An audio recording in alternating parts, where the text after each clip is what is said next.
रुक कर लेते हैं लाहौर का। तो लाहौर में धुंध की शिद्दत में कमी, सूरज चमकने लगा। कम से कम 7, ज़्यादा से ज़्यादा दर्जा हरारत 17 डिग्री सेंटीग्रेड तक जाने का इम्कान है।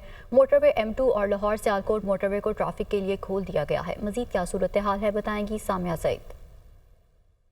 जी बिल्कुल, सूबाई दारुल हुकूमत लाहौर में सर्दियों की मीठी मीठी धूप जो है वो महसूस की जा रही है। आज कम से कम दर्जा हरारत 7 डिग्री सेंटीग्रेड जबकि ज़्यादा से ज़्यादा दर्जा हरारत 17 डिग्री सेंटीग्रेड तक जाने का इम्कान है। हवाएं चलने का सिलसिला भी बाहर जारी है। महकमा मौसमियात के दादोशुमार के मुताबिक ताहाल हवा की रफ्तार 8 किलोमीटर फी घंटा के हिसाब से रिकॉर्ड की जा रही है, जबकि हवा में नमी का तनासुब आज 82% तक जा पहुँचा है। महकमा मौसमियात की जानिब से यही बताया जा रहा है कि आज दिन भर सूरज और बादलों की आंख मचोली का सिलसिला जारी रहेगा। अलबत्ता हद निगाह बेहतर होते ही मोटरवे M2 को जो है वो खोल दिया गया है, मगर तिब्बी माहिरीन की जानिब से शहरियों को यही कहा जा रहा है कि तमाम तरह एहतियाती तदाबीर पर लाजमी अमल करें, गर्म मलबूसात का इस्तेमाल जो है वो लाजमी करें। जबकि मोटरवे पुलिस की जानिब से शहरियों को यही हदायत दी जा रही है कि मोटरवे को तो खोल दिया गया है, मगर शहरी फिर भी जो है वो फोक लाइट्स का इस्तेमाल लाजमी करें और अपने से आगे वाली गाड़ी से मुनासिब फासला रखें ताकि किसी भी हादसे से बचा जा सके। जी।